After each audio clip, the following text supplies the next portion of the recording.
యోహాను సువార్త 15వ అధ్యాయము 4వ వచనం చదువుకున్నాం. నా యందు నిలిచియుండుడి, మీ యందు నేనును నిలిచియుందును. తీగ ద్రాక్షావళిలో నిలిచి ఉంటేనే కానీ తనంతట తాను ఎలాగో ఫలింపదో, అలాగే నా యందు నిలిచి ఉంటేనే కానీ మీరును ఫలింపరు. దేవుని యందు మనం ఎలా ఫలించాలి, ఎలా ఎదగాలి? ద్రాక్షావళిని నేను, తీగల మీరు అంటున్నాడు. ద్రాక్షావళిలో అంటకట్టబడితేనే కానీ మనం ఫలిస్తాము. మనము దేవుని యందు ఫలించాలి అంటే దేవునిలో మనం అంటగట్టబడి ఉండాలి. నా యందు మీరును, మీ యందు నా మాటలు ఉంచి ఉండమంటున్నాడు. ద్రాక్షావళిని నేను, తీగల మీరు అంటున్నాడు. మనం బహుగా ఫలించాలి అంటే దేవునిలో మనము అంటగట్టబడి ఉండాలి. నాకు వేరుగా మీరేమీ కూడా చేయలేరు. మరి ఇక్కడ ద్రాక్షావళి ఏ రీతిగా అంటగట్టబడితే ఫలిస్తుందో, దేవునిలో కూడా మనం ఫలించాలి అంటే వాక్యాన్ని మన హృదయంలో ఉంచుకోవాలి. ఆత్మఫలాలు మనము ఫలించాలి. అపోస్తలుడైనటువంటి పౌలు గారు గలతీయులకు రాసిన పత్రిక 5:22లో ఆత్మఫలాలు ఏమనగా ప్రేమ, సంతోషము, సమాధానము, దీర్ఘశాంతము, దయాళత్వము, మంచితనము.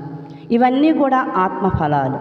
ప్రేమ, సంతోషము, సమాధానము, దీర్ఘశాంతము, దయాళత్వము, ఇవన్నీ మనము కలిగి ఉంటే దేవునిలో మనము ఫలిస్తాము. నేను నిజమైన ద్రాక్షావళిని, నా తండ్రి వ్యవసాయకుడు. మనం ఫలిస్తే బహుగా ఫలింపజేస్తాడు దేవుడు. ఫలింపలేని స్థితిలో మనం ఉంటే అది తీగవలే తీసి బయట పారవేయబడుతుంది, మనుషుల చేత త్రొక్కబడుతుంది, అది అగ్నితో కాల్చవేయబడుతుంది. నా యందు మీరు నిలిచి ఉండండి. ఇక్కడ 6వ వచనంలో ఎవడైనను నా యందు నిలిచి ఉండని ఎడల వాడు తీగవలే బయట పారవేయబడి ఎండిపోవును, మనుషులు అట్టి వాటిని పోగు చేసి అగ్నిలో పారవేయుదురు, అది కాలిపోవును. ఫలించినటువంటి స్థితిలో మనం ఉంటే దేవుడు ఇంకా మనల్ని ఫలింపజేస్తాడు. ఫలింపలేని స్థితిలో మనం ఉన్నట్లయితే ఆ తీగ ఏ రీతిగా ఎండిపోతుందో మన యొక్క ఆత్మీయ జీవితాలలో కూడా మనం ఎండిపోయేటువంటి స్థితిలో ఉంటాం. అందుకే యెషయా గ్రంథం అంటాడు, నేను ఒక ద్రాక్ష తోటను వేస్తున్నాను, అది కారు ద్రాక్షాలు కాయటకు గల కారణము ఏంటి? నేను ఒక మంచి ద్రాక్షావళిని నాటించి తిని, దాని చుట్టూ నేను మరి ఒక గోపురం కట్టించి తిని, అది ఎందుకు కారు ద్రాక్షాలు కాసినది? మరి దాని విషయం నాకు న్యాయం చెప్పండి అని దేవుడు మాట్లాడుతున్నాడు. ఆ కారు ద్రాక్షాలు అంటే మనలో ఆత్మఫలాలు లేనట్టే. మనం ఆత్మఫలాలు ఫలించాలి అంటే దేవుని యందు మనము నిలిచి ఉండాలి. ఎప్పుడైతే దేవునిలో మనం నిలిచి ఉంటామో, ఇక్కడ ప్రభు అయినటువంటి యేసుక్రీస్తు వారు 4వ వచనంలో అంటాడు, నా యందు నిలిచి ఉండుడి, మీ యందు నేనును నిలిచి ఉందును. తీగ ద్రాక్షావళిలో నిలిచి ఉంటేనే కానీ తనంతట తాను ఎలాగో ఫలింపదో, అలాగే నా యందు నిలిచి ఉంటేనే కానీ మీరును ఫలింపరు. ద్రాక్షావళి నేను, తీగలు మీరు. ద్రాక్షావళి ప్రభు అయినటువంటి యేసయ్య, తీగలు మనము. మరి ఈ 9వ వచనంలో తండ్రి నన్ను ఎలాగో ప్రేమించినో నేను మిమ్మును అలాగనే ప్రేమింతును.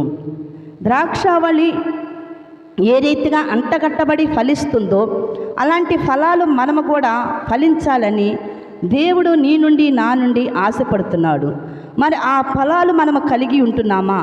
ఇక్కడ మరి యెషయా గ్రంథంలో కూడా మరి మాట్లాడుతున్నటువంటి మాటలు, మరి అతని ద్రాక్ష తోటను బట్టి నాకు ఇష్టమైన వారిని గురించి పాడేదను వినుడి. సత్తువ గల భూమి గల కొండ మీద నా ప్రియునికి ఒక ద్రాక్ష తోట ఉండెను. ఆయన దాన్ని బాగుగా త్రవ్వి రాళ్ళను ఏరి అందులో శ్రేష్టమైన ద్రాక్ష తీగలను నాటించెను. దాని మధ్య ఉరుజును ఒకటి వేయించి ద్రాక్ష తొట్టిని తొలిపించెను. ద్రాక్ష పండ్లు ఫలింపవలని ఎదురు చూచుండెను. ద్రాక్ష పండ్లు ఫలించాలని దేవుడు ఎదురు చూస్తున్నాడు.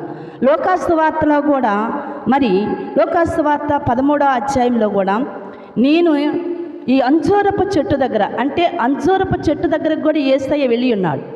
మరి 3 ఏండ్ల నుండి మరి ఏమైనా ఫలం ఫలిస్తుందేమోనని ఆ తోట మళ్ళీ ఎదురు చూస్తున్నప్పుడు అంజూరపు చెట్టు దగ్గరికి వెళ్ళినప్పుడు ఒక్క ఫలము కూడా లేదు. ఈ నేల ఎందుకు వ్యర్థమైపోతుంది, దీనివల్ల ఏమీ ప్రయోజనం లేదు కనుక ఈ చెట్టుని నరికి పారవేయండి. అక్కడ తోటమాలి అంటున్నాడు, ఈ సంవత్సరము ఉండని, ఫలించినా సరే ఫలించలేదనుకో దాన్ని నరికి అగ్నిలో పారవేయబడుతుంది. అంటే మనం ఫలించేటువంటి వారముగా ఉంటే బహుగా ఫలిస్తాం. ఎలా ఫలించాలి? ఆత్మీయ జీవితంలో ఫలించాలి, సంఘములో ఫలించాలి, కుటుంబంలో ఫలించాలి, అనేకులకి మరి ఫలించేటువంటి వారముగా మనము ఉండాలి.